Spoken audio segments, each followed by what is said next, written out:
Bienvenidos, estrenamos nueva temporada en Arte Nativo, el programa que les acerca a los contenidos de carácter cultural y educativo que se generan en el municipio. Y comenzamos, lo hacemos felicitando al Colegio de Educación Infantil Río Ebro y al IES José Martín Recuerda, ambos de Motril, que han sido reconocidos por UNICEF como referente en educación en derechos de infancia y ciudadanía global a nivel nacional. Ambos se suman a los 185 centros en total repartidos por toda la geografía, de los que 13 están en Andalucía. En esta ocasión nos detenemos en el Centro Río Ebro, como nueva institución educativa que se une a esta lista, donde la maestra y coordinadora del Plan de Igualdad del centro, Encarni Barragán, nos cuenta los detalles del proceso y lo que supone este reconocimiento.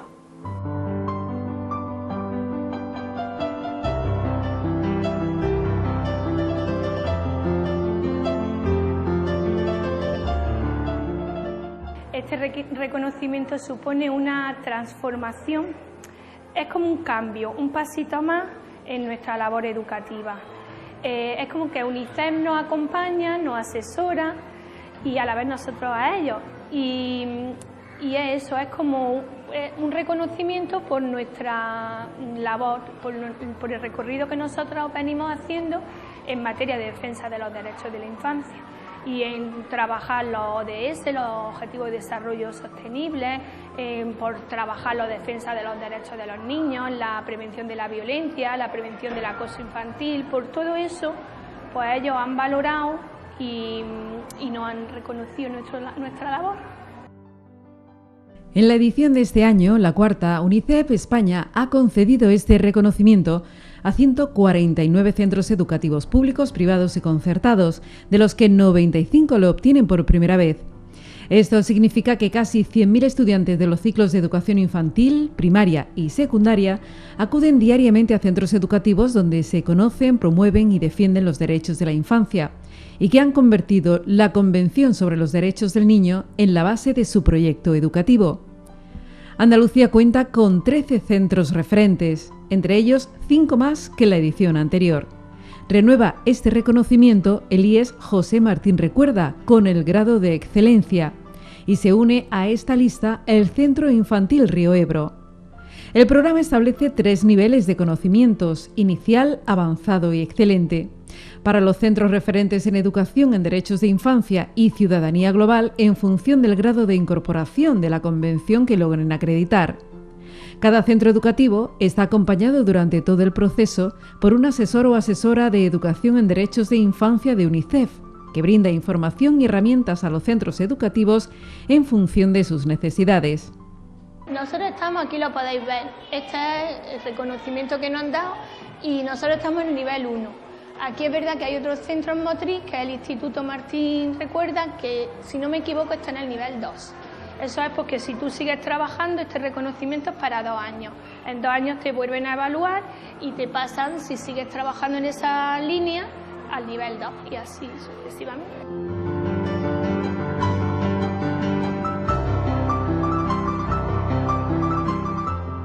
Implica un compromiso docente, un compromiso que las maestras, digo maestras porque no tenemos maestras, tenemos con UNICEF, pero a la vez ya es que lo teníamos con nuestra propia práctica docente, pero es un compromiso de toda la comunidad educativa, no solo a mía, porque yo sea la coordinadora del Plan de Igualdad, sino esto es un trabajo en equipo y es un compromiso de toda la comunidad educativa.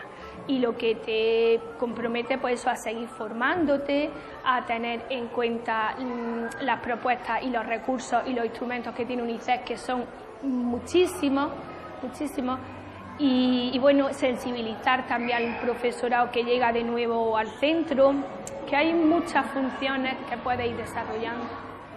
Y estamos muy contentas, muy ilusionadas. Hasta ahora mismo la valoración está siendo muy positiva. También es verdad que nos queda que andar para después pues valorar, pero hasta ahora mismo está siendo muy positivo. El Colegio Infantil Río Ebro tiene un gran bagaje en la práctica diaria de todos estos contenidos, con acciones y actividades concretas a lo largo del curso escolar. Nuestro centro tiene ya un bagaje en esta materia bastante largo, ¿no? Porque tanto desde el Plan de Igualdad como desde otros planes y proyectos del centro, pues venimos trabajando estos contenidos. y entonces es verdad que te pones a mirar la trayectoria del centro y sí que es verdad que tiene ya muchas actividades, muchos años, mucha experiencia educativa en esta temática. Entonces, yo te tengo que comentar que tengo que agradecer antes de nada a UNICEF por este reconocimiento y esta oportunidad. Y también tengo que agradecer a Viviano Torres, que es nuestro técnico, por habernos planteado la posibilidad de formar parte de este proyecto, de esta actividad, de esta familia como es UNICEF. Ellos me propusieron enviar pues toda la documentación y todo para ver si el centro cumplía los requisitos de ser centro promotor de la defensa de los derechos de la infancia.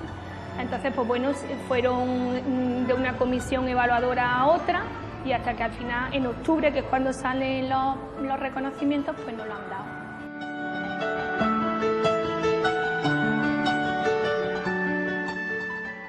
Siempre hay mucho material, sobre todo para la primaria, pero parece que infantil, que sí que lo hay, pero es verdad que hay menos. Entonces, es a nosotras, las maestras o maestros de infantil, las que nos toca a veces adaptar esos contenidos o esos materiales a infantil. Entonces, a UNICEF le va a venir también bien porque va a tener o tiene un centro de infantil que puede compartir esos recursos y esas experiencias con otros centros de infantil. A través de este programa, UNICEF ofrece información en derechos de infancia y ciudadanía global al profesorado de los centros educativos, impulsando además la existencia de mecanismos de participación infantil y adolescente en el centro educativo. Tuvimos que hacer un curso MOOC, que era un poco difícil porque era a final de curso que se hizo. Y ahora, por ejemplo, pues dos profesoras, dos maestras, yo y otra compañera, estamos haciendo un curso con la UNED, pero vinculado con UNICEF. Es un curso que se llama Coordinadores de Bienestar y Protección, garantizar el derecho a la protección frente a la violencia contra la infancia desde el ámbito educativo. Este curso pues es un curso de formación, la verdad es que está súper interesante porque te amplía mucho los conocimientos, son conocimientos como de asesoría jurídica, como de legales, aspectos como de asistente social, te amplía muchísimo y bueno, es un curso, tienes que hacer pues tu examen, tus prácticas, todo. Y yo creo que eso nos enriquece como docentes y a la vez eso repercute en la calidad de la enseñanza que damos a nuestro alumnado. Encarni nos habla además de la importancia de propiciar al alumnado un clima de bienestar a través de la convivencia y la cohesión de la comunidad educativa que mejoren la vida de la infancia, con actitudes y comportamientos que sean ejemplo de ello. Tú educas con el ejemplo, como tú seas, así es tu alumnado. Eso es emocionalmente, tú piensas que siempre que hay una emoción o hay emoción hay aprendizaje. Entonces, tú educas con el ejemplo, como tú seas. Si a ti te ven con un libro, te ven leer, tus alumnos van a ser grandes lectores. Y no van a ser, lo son, porque lo son ya. Entonces, aquí pasa lo mismo. Tenemos que trabajar los ODS para el futuro, para que sean en un futuro hombres y mujeres ciudadanos globales. Vale, sí, eso es cierto, pero ahora ya lo son. No hay que irse tan al futuro. Ahora son niños y niñas que están en una sociedad cambiante, plural, inclusiva, solidaria, y entonces hay que trabajar esos valores desde ya, no para un futuro, pero también para el ahora. Para Encarni Barragán, la familia es un pilar fundamental en todo este proceso y, por suerte, en este centro hay una gran implicación y colaboración entre toda la comunidad educativa. Nosotros, la gran suerte que tiene Río Ebro, siempre lo diré, es la comunidad educativa que forma una gran familia, y los padres y madres que vienen al centro pues tienen una participación muy activa, una apertura muy activa y una comunicación muy fluida. Entonces, tanto vía iPassen como vía WhatsApp, como ninguna actividad se hace sin la participación familiar. Si ahora hacemos el 20N, el Día del Niño, o si hacemos algo de la Constitución, siempre las familias están presentes. Entonces, a lo que me refiero, están informadas en todo momento de todo lo que se hace en el centro. Aparte tienen el Facebook del cole, tienen el blog de aula. Es una comunicación continua y gracias también a la colaboración familia-escuela, pues esos valores que tú dices que empezamos o trabajamos en el aula, también se trabajan en casa. No es un ambiente, bueno, habrá de todo, pero no es un ambiente muy diferente el que se vive en casa con el que se vive en el cole, porque las familias intentan reforzar las cosas que trabajamos en el cole, a través de cuentos, a través de enlaces de Genialis que les mandamos, siempre están en continuo lo que es de agradecernos. El fin de familia y escuela su hijo, es la educación de su hijo, entonces eso nos repercute a los dos. El próximo día 20 de noviembre se celebra el Día Universal del Niño y para ello el centro ha previsto las siguientes actividades. Nosotros trabajamos las efemérides que son de obligado cumplimiento, pero te tengo que decir que todos los contenidos, como los ODS, los derechos y demás, se trabajan de forma transversal a lo largo de todo el curso en los diferentes planes y proyectos, por ejemplo el proyecto de ahora, es una transversalidad, ¿vale?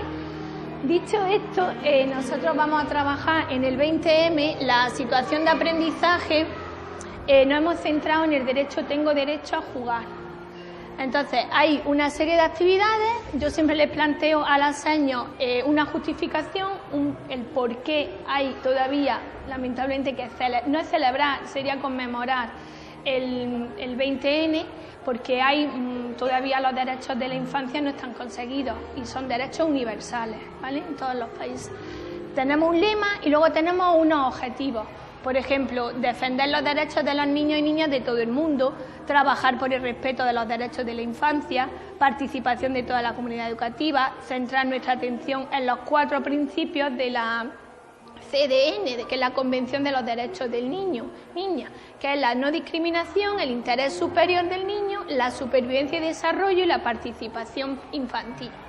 Entonces, con todo esto yo también aprovecho y le doy una información a las señas, porque hay señas de nueva incorporación en el centro y yo en Cani lo que quiero es que tengan esta cultura coeducativa, para que después cuando vayan a sus centros sean semillas que vaya esto, ¿vale? Entonces aquí aprovecho y con una lectura sencilla y fácil le hago llegar muchas cosas. La temporalización pues va del lunes 14 al viernes 18, es la semana en la que más vamos a trabajar, ¿vale? Y luego actividades tipo, pues vamos a centrarnos en unos pequeños vídeos y en unos Genialis que permiten que los niños y niñas de forma interactiva en las pizarras puedan trabajar. Vamos a hacer un cariñograma con cada derecho, una especie de botecito en el que cada clase va a tener su derecho y va a trabajar palabra, información de ese derecho y lo va a meter en un bote. Un recuerdo de la infancia. Vamos a llamar no solo a los padres y madres, sino vamos a llamar a los abuelos para que vengan a contarnos un recuerdo de su infancia, de cómo jugaban, con qué jugaban, cuándo jugaban. Luego siempre hay una lectura, en todas las propuestas hay una lectura. Esta he elegido semillas. Luego tenemos eso, los botes de las emociones, una canción para bailar y como producto final este año vamos a hacer una actividad de juego en el patio. Y vamos a hacerla con Aprosmo, que van a venir los de Aprosmo, van a venir creo que 13 chicos y chicas con sus monitores y una primicia es que nos lo van a organizar estos juegos el módulo de educación infantil del IE Ginés de los Ríos. Entonces vamos a trabajar 3 centros juntos, ¿vale? Y eso va a ser la actividad final. Luego todo esto le damos difusión en las redes sociales, tanto en el blog educativo como en el Facebook y demás. Tengo la cartelería abajo, en el otro punto violeta, en la otra parada violeta, porque el cartel de la entrada, el de la subida de la escalera, ahí lo que le permite a las señas es que cuando suben y bajan con el alumnado al recreo puedan hacer una parada y ver los carteles, que los trabajamos como texto de uso social, o otros dibujos de otros alumnos que haya.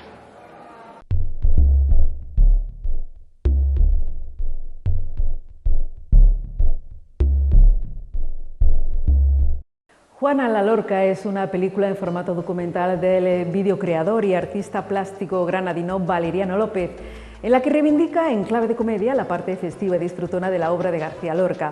La pasada semana la proyectó el Cineclub Mediterráneo contando con la asistencia de su director, quien a su término mantuvo una charla con el público asistente que llenaba el aforo del Centro Cultural. Nosotros también estuvimos presentes y aquí les mostramos el contenido de la entrevista con su director, productor y guionista, Valeriano López. Con una sala de butacas al completo, en la noche del viernes se acercaba hasta el Centro Cultural el director de esta divertida propuesta cinematográfica, Valeriano López, para hablar del proceso de creación de la película, así como de los inconvenientes de llevar a cabo un proyecto de tal envergadura sin contar con apoyos económicos para su realización. El presidente del Cine Club Mediterráneo, Miguel Ángel Romera, fue el encargado de presentar al director, quien a su vez dio paso a la cinta. Mi nombre es Juan Moreno. Soy gitano y nacido en el Sacromonte, de profesión artista transformista. ¡Ay, mi bonica loca! ¡Eres la chipama! ¡Oh, gitana pura! ¿Qué significa para ti Federico García Lorca? ¿Ya vamos a empezar con Lorca? ¡Que le den café! ¡Mucho café! Irás a Santiago. A mí nunca me robó un chulo. ¡Negro! ¡Santiagaribiri! Cuando llegue la luna llena, irás a Santiago de Cuba. Bendito sea Dios. El artista transformista Juan Moreno, gitano del Sacromonte, se debate en una encrucijada vital. Él siempre aborrece a García Lorca por su estereotipada visión de los gitanos, pero tiene un sueño que gira en torno a su poema Son de negros en Cuba. A partir de esta experiencia comienza a sentirse inexplicablemente identificado con la obra del poeta, tanto que termina adquiriendo una nueva y explosiva personalidad, la de Juana la Lorca. Con este nombre de guerra emprenderá un camino sin retorno lleno de peripecias, pero también de estremecedoras revelaciones que arrojarán luz sobre la vida y la muerte de Federico García Lorca. Juana la Lorca era una asignatura pendiente que tenía yo con Federico. Hace tiempo que venía trabajando sobre el imaginario granadino y sobre los mitos fundacionales de la ciudad, y como pueden ser Isabel la Católica, la Mariana Pineda, en fin, la propia la Virgen de las Angustias, en fin, todo el imaginario y sin embargo Federico García Lorca se quedaba, en todo momento me parecía que necesitaba un proyecto para él solito, no entrar dentro de un proyecto más general, sino que Federico fuera el centro del proyecto. Claro, su obra, claro, porque el proyecto se llamó Granada de mano. Entonces por ahí desfilaron todo este imaginario granadino, todos los mitos de los que te hablo. Y Federico ahí le di un papel pequeñito, pero vi que no, que él necesitaba un proyecto exclusivo para él, porque ahí Federico era inmenso, ¿no? Lo que encierra su obra, su biografía, todo su legado. Entonces, bueno, pues ya llegó el momento de meterle mano, literalmente, a Federico, y claro, el reto estaba en cómo hacerlo. Hacerlo desde una perspectiva que fuera totalmente diferente, ¿no? Y que no fuera montando ninguna de sus obras, sino que fuera una obra de creación propia, pero con el Federico como tema, ¿no? Como personaje central. Y el reto era desde qué perspectiva. Fue, claro, encontrar el tono de la película fue dificilísimo. Claro, Juana la Lorca, ya su sola denominación ya es, ya nos pone en un lugar determinado, ¿verdad? Entonces, y eso fue, por un lado, la condena de la propia película, porque nadie quería, con ese título, era muy difícil buscar apoyos. Claro, nadie se podía tomar en serio o desconfiaba mucho de un proyecto así, donde ya desde el principio estuviera ironizando con la figura de Federico, porque Federico está, digámoslo, ya desde el principio sacralizado, ¿no? Entonces, de repente esa desacralización o ese título tan iconoclasta, pues creaba cierto recelo. Entonces, bueno, pues ha sido un proyecto que he tenido que ir montando poco a poco y luchándolo, autofinanciándolo, porque no había forma de encontrar quien quisiera, ¿no?, apoyar. Grabada entre Cuba y Granada, esta película habita la línea entre el documental, la performance y la ficción. Hasta llegar al resultado final ha sido un proceso largo, además del tiempo de rodaje, 5 años, también con la estructura del guión, que fue modificada en varias ocasiones. Empezó como un cabaret y terminó como una videocreación llena de referencias. Cuando ya se creó el personaje de Juana la Lorca, vi que ese personaje tenía mucho potencial y que era un personaje que podía ser creíble.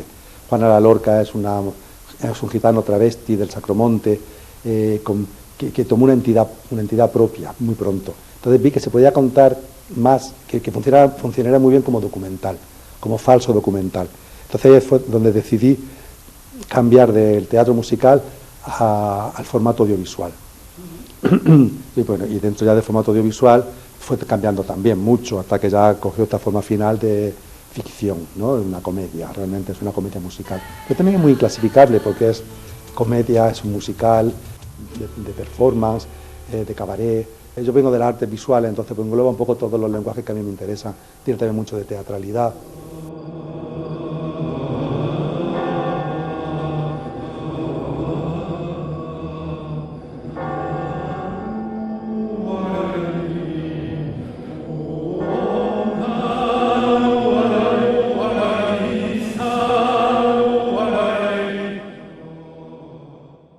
El reparto lo encabeza Juan Herrera, en el papel de Juan Moreno, el artista transformista que se convierte en Juana la Lorca. Trabajé con él en un proyecto anterior que de alguna manera es el origen de este proyecto, que es La Gitana Superdota. La Gitana Superdota fue un proyecto de teatro musical. Y le di un personaje muy gracioso y que él le sacó muchísimo partido en ese proyecto. Y entonces, desde entonces tuve la idea de montar algo para él, hacer algo para él como protagonista.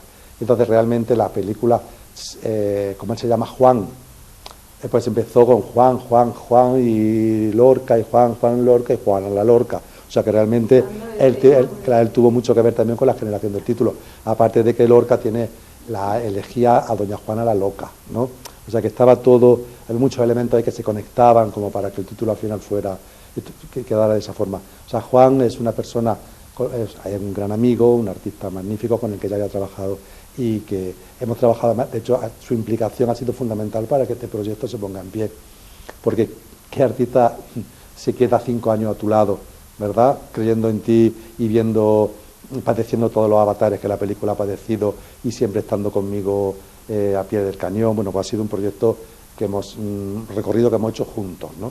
Y con mucha más gente, porque no había dinero, el dinero todo lo he ido poniendo yo con mi nómina, conforme podía ahorrar un poco, pues lo invertí en la película, pero ha habido un equipo de personas que han creído mucho en mi trabajo y que siempre están cerca de mis proyectos, y cuando los llamo enseguida acuden, ¿no? Porque, en fin, tenemos ahí, creen en esto, en esta cosa tan loca que yo planteo, tan libérrima. Entonces, bueno, pues gracias a ellos también se ha hecho el proyecto. Mucha gente que ha participado desinteresadamente, que ha puesto también que ha puesto cosas, vestuario, que han puesto accesos, localizaciones, que de una manera u de otra se han aportado mucho, sí. Esto no se puede hacer solo, claramente. Juana la Lorca es ella misma, es Juana la Lorca, y Federico es un muerto. Y lo que pasa es que, claro, en todo momento Federico es el tema, y se habla mucho de Federico, y se muestran muchas cosas de Federico. Finalmente se sacan conclusiones de Federico, acabamos entendiendo a Federico, ¿no? Pero Juana la Lorca habla de sí misma. Juana la Lorca es una persona que decide, yo la he definido como una Quijote travesti, que se otorga la misión, ¿no? de de liberar a Lorca de su propia marca, ¿no? de ese corsé que se le ha impuesto, ¿no? Lorca como ese, ¿no? Pues en manos prisionero del lorquismo. Entonces, pues liberarlo y reivindicar la parte más juguetona, más subversiva, más gay, por supuesto, también. Lo acompañan en el reparto Adrián Zamora, Javier Pérez de la Torre, Ginés Sánchez, Antonio Leiva, Waldo Franco, Joan Lis Brunet y Yolanda Matarán. También aparece el propio Valeriano López, proponiendo a Juana rodar en uno de los juegos de metaficción que propone la película. Una propuesta valiente del director, teniendo en cuenta su carácter experimental, independiente y muy arriesgada. Porque es una inversión a fondo perdido de la que no va a recuperar nada, porque al contrario, la película me sigue generando gastos. Pero también valiente porque yo sabía que con esta película me la jugaba, ¿no? Porque la visión que se da de García Lorca pues no es cómoda para el lorquismo más oficial, ¿no? Y más ortodoxo. Entonces, bueno, pues eso también yo sabía que me iba a acarrear ciertos disgustos. ¿Y ha sido así? Pues de alguna manera, en algunos momentos sí. La familia se ha mantenido elegantemente al margen. Bueno, Lo que sí es que quise estrenar, la película la quise estrenar en el Centro García Lorca, pero no pudo ser, no sucedieron unas cosas y no conseguimos la autorización. Entonces la hicimos en la Isabel la Católica, que triplica el aforo, con lo cual salimos todo el mundo ganando. La película, entre otras localizaciones, se ha rodado en Biznar, en la zona donde el poeta fue fusilado, y en el Museo de la Huerta de San Vicente, la casa donde creció en Granada. Conté con la complicidad del responsable de la huerta, desde el principio creyó en el proyecto, y gracias a él pues dispusimos de la huerta, donde hay para grabar una de las secuencias más intensas de la película, ¿no? Ese momento en la huerta de San Vicente, que tiene ese carácter onírico y surrealista, fundamental, ¿no? Que es un momento importantísimo en la película, y además el lujo, ¿no?, de poder contar con ese espacio sagrado también, ¿no? Pero también, de nuevo digo, para desacralizarlo y para hacer cierto ejercicio iconoclasta ahí. Pero toda esa intención iconoclasta, de verdad que es vista siempre desde el respeto más absoluto y la admiración a Federico, y con ganas de jugar con él y de bajarlo del altar y ponerlo a pie de calle, ¿no? Y mirarlo más a la cara, encontrar al hombre que hay ahí, ¿no? Y porque es verdad que los mártires pues están tan lejos de nosotros, ¿no?, que nos impide entenderlos, ¿no?, y disfrutarlos como se puede disfrutar de Federico, ¿no?, que es lo que esta película procura, acercarnos a Federico de una forma totalmente diferente, ¿no?, como hasta ahora no. De hecho, la gente me dice siempre, después de ver la película, perdón, que se han encontrado con un Federico absolutamente nuevo, que nunca habían visto ese Federico, y que sin embargo lo identificaban en todo momento.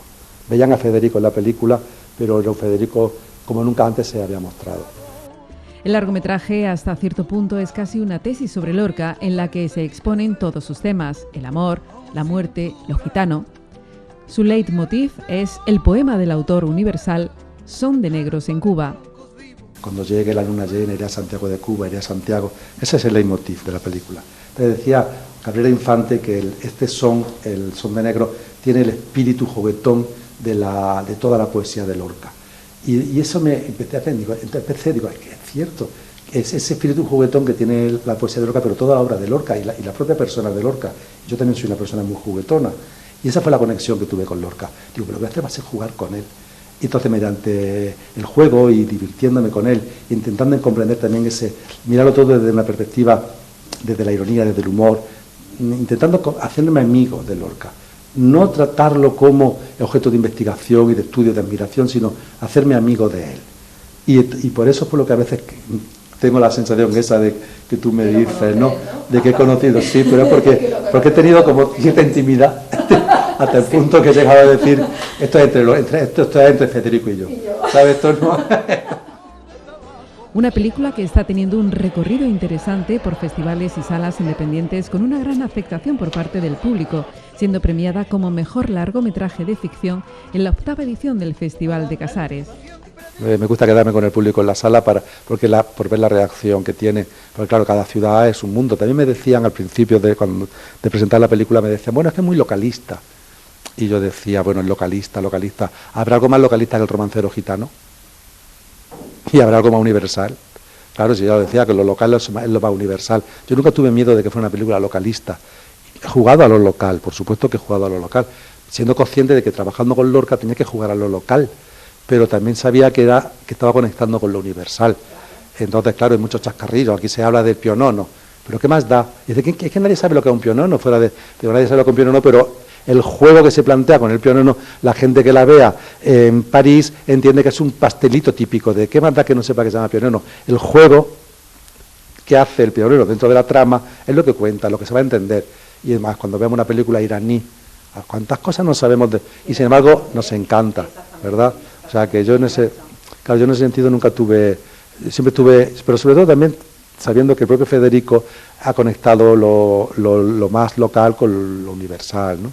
No es una película mainstream en absoluto, pero sin embargo cualquier tipo de público la entiende y entra en el juego que plantea la película. Entonces, bueno, está teniendo un recorrido interesante. Se ha estrenado en Madrid, en Málaga, en Granada, en Gijón, en en el País Vasco sí se va moviendo, y bueno, hoy está aquí en Motril, que para mí ha sido también es una proyección muy especial, en fin, y sigue moviéndose, pues bueno, pues para ser un proyecto sin respaldo ninguno, yo creo que la película va abriéndose un camino muy interesante, porque el público la acoge.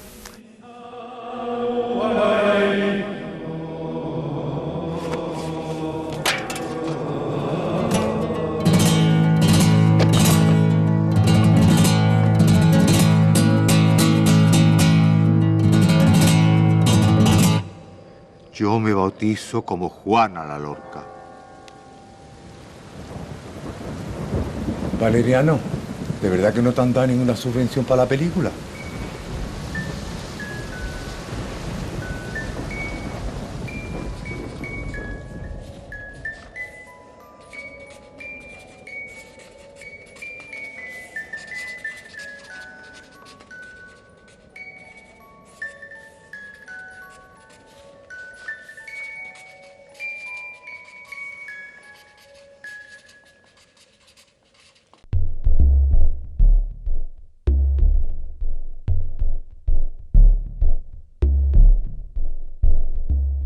Y seguimos hablándoles de cine con la propuesta del Cine Club Mediterráneo para la próxima semana. Se llama Argentina 1885 con Ricardo Darín y Peter Lanzani, inspirada en la historia real de Julio Estrasera, Luis Moreno Ocampo y su joven equipo jurídico que se atrevieron a acusar contra viento y marea, a contrarreloj y bajo constante amenaza a la más sangrienta dictadura militar argentina. Una batalla de David contra Goliat, con los héroes menos esperados. El pasado año fue reconocida con el premio Fipresti y premio del público al mejor film en el Festival de San Sebastián. Las proyecciones tienen lugar los miércoles y los viernes a las 8 de la tarde en el Centro Cultural de Caja Granada. Vas a ser el fiscal del juicio más importante de la historia argentina.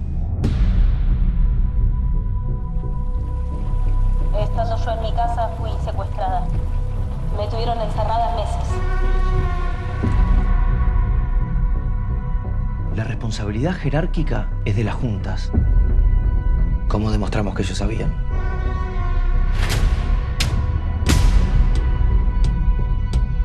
Esta es nuestra oportunidad. Cuídate, Julio. Cuídate. Vas a meter preso a Videla. A todos los responsables. Lo único que te digo es que hay poco tiempo y solo no vas a poder. ¿En cuántos juicios estuviste? Ninguno. El 90% de los funcionarios de la justicia no quieren saber nada con este juicio. 99. Yo pienso que hay que buscar por otro lado, entonces. ¿Dónde? Chicos. Sí.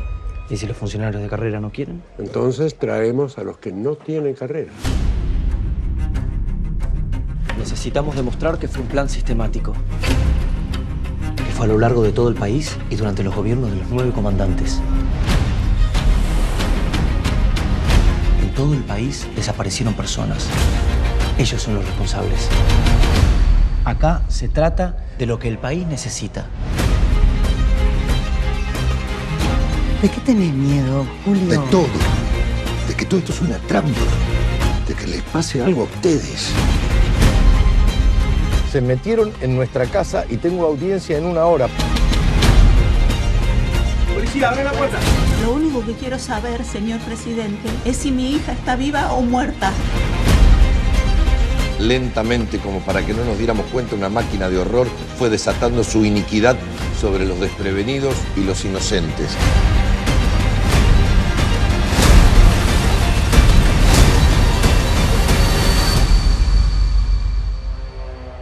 La historia no la hicieron tipo como yo.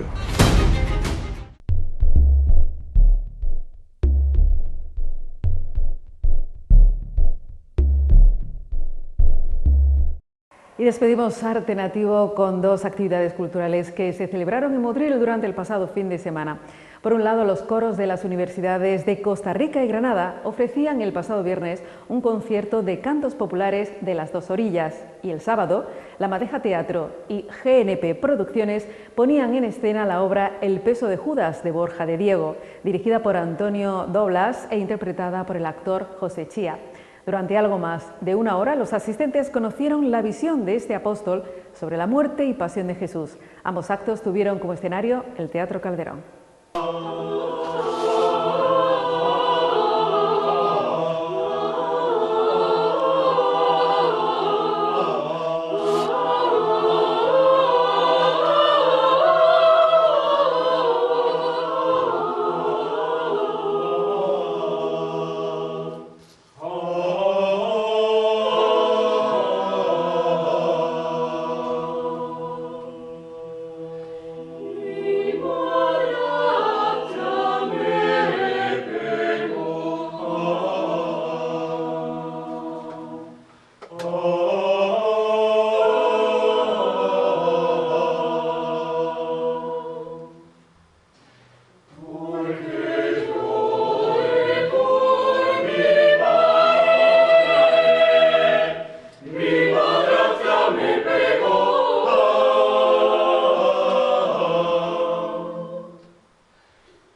¿Cómo se atreve a hablarme así? A mí, con todo lo que yo he hecho por él. ¿Cómo me hace pasar esta vergüenza? ¿Qué quiere? ¿Qué busca? ¿Qué pretende? ¿Cómo puede siquiera pensar que yo? Es que no me conoce. Es que a estas alturas no me conoce.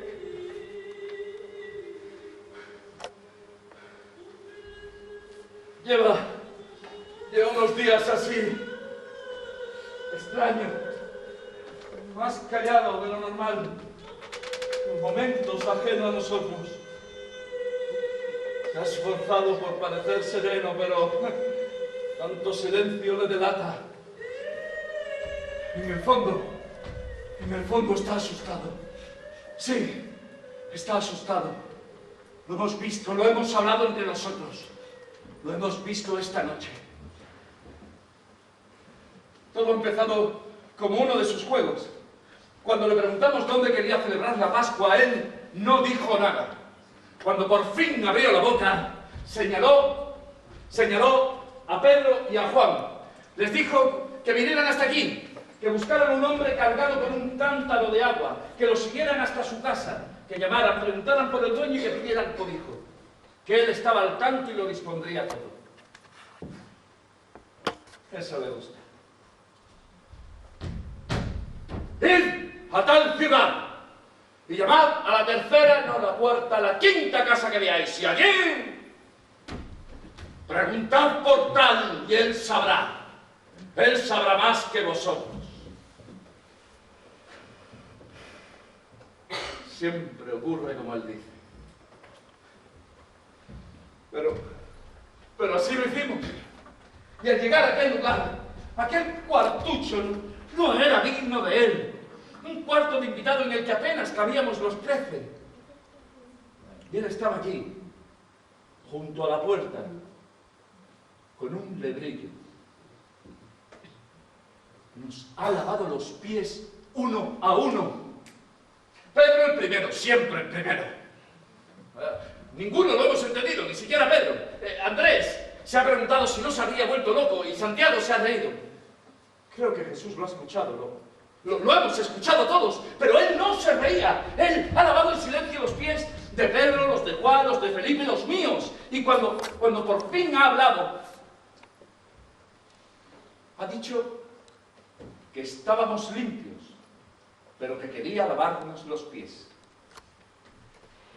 Y después ha dicho, no todos estáis limpios. No todos lo estamos. No todos. Estaba inquieto. No solo él, no solo yo, todos lo estábamos. Es natural este miedo. Una noche como esta, en Jerusalén, tan expuestos. Pero hemos cenado como si tal cosa. Hemos hablado de lo que hablábamos siempre. Andrés ha dicho que el mejor pescado del mundo es el de Galilea. Y Santiago le ha invitado a probar otros. Y Juan ha proclamado solemne que lo mejor de Galilea son las mujeres. Nos ha hecho reír. Pero él no se reía. Se ha quedado en silencio, observándonos. Cuando por fin ha abierto la boca, ha dicho que después de cenar quería salir a pasear, como si no fuera suficiente peligro estar ya aquí. Que quería ir al jardín de Getsemaní, que la noche le invitaba a pasear bajo su manto, que quería mostrarnos algo. Y después,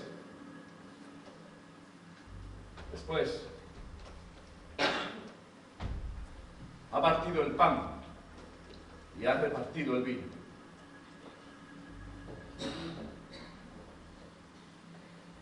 Le temblaban las manos. Sí, me he fijado bien. Y después ha dicho que eran su cuerpo y su sangre. su cuerpo y su sangre. El pan y el vino su cuerpo y su sangre, que comíamos su cuerpo y que bebíamos su sangre. El pan y el vino su carne, su sangre, que comíamos su carne y que bebíamos su sangre. Nadie ha probado la comida. Se suponía que era una noche entre amigos, nuestra cena de celebración, la cena de Pascua. Y después de eso ha dicho que lo íbamos a traicionar. ¿Quién? ¿Quién? Todos nos lo hemos preguntado. Nos hemos mirado sin querer vernos, parecíamos sombras. Pedro ha dicho el primero que él sería incapaz. Le ha faltado tiempo, sí. Y él ha sonreído. Y después todos, uno por uno, le han ido preguntando. Y él se lo ha ido negando con una sonrisa amable, con una risa amarga.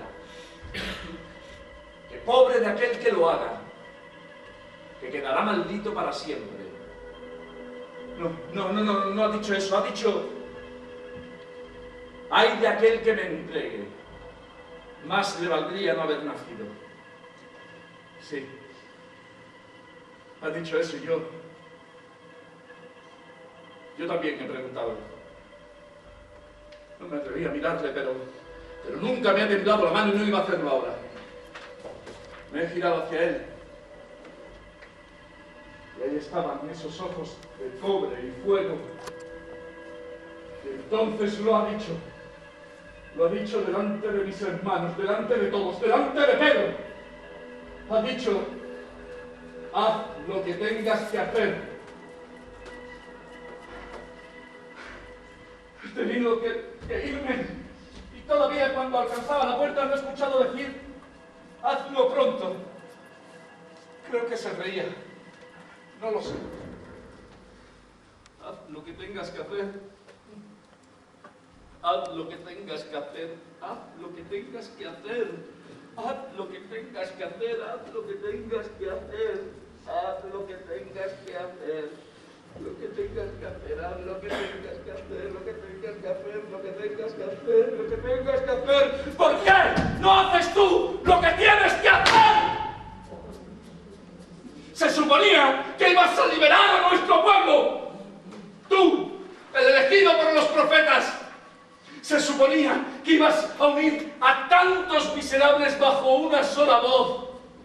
Que tu voz bastará para derrotar al Sanedrín.